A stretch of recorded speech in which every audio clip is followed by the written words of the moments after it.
Naniniwala po ang isang eksperto na malabo nang bumalik sa dating presyo ang produktong petrolyo kahit po matapos ang gera sa Middle East.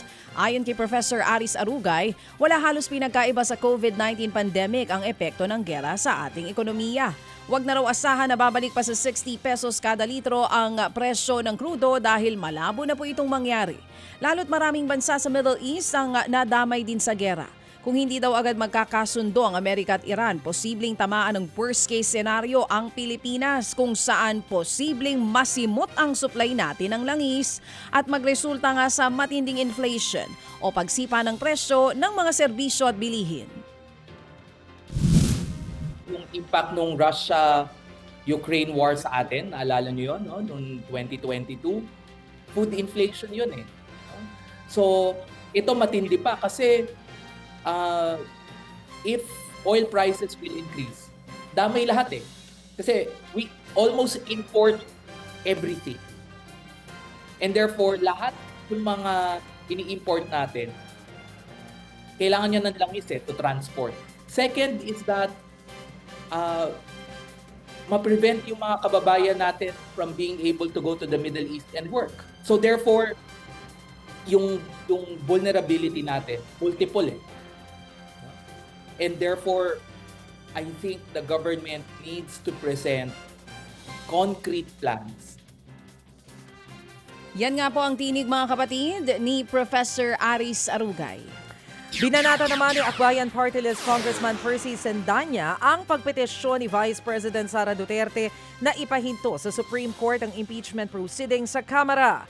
Ayon kay Sendanya, halatang desperado na ang Vice-Presidente. Dati nang sinabi ni VP Sara na handa siyang harapin ang mga aligasyon sa kanya sa tamang forum. Pero giit ng kongresista, malinaw na wala talagang balak ang Vice na sagutin ang mga paratang na ipinupukol sa kanya. Halatang halata raw kay VP Sara na ginagawa nito ang lahat para patagalin ang pagdinig dahil natatakot itong lumabas ang katotohanan.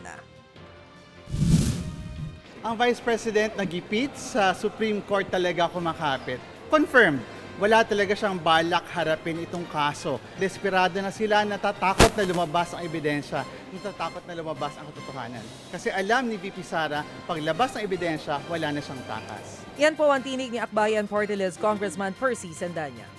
Samantala, abot po sa 1.8 billion pesos ang halagang naibigay kay dating DPWH engineer Bryce Hernandez mula po sa mga ghost project. Isiniwalat yan ng state witness na si Sally Santos sa kanyang pagharap sa Sandigan Bayan kahapon.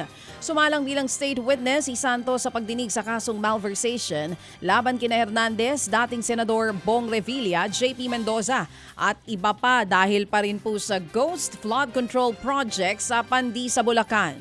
Isiniwalat ni Santos na ipinahihiram niya ang kanyang lisensya bilang contractor ng Sims Construction kay Hernandez. Ang kapalit, 3% ang makukuha niya bilang royalty fee sa mga proyekto mula sa DPWH. Ayon pa kay Santos, si Hernandez ang namimili at nagbibigay ng proyekto na makukuha ng Sims Construction.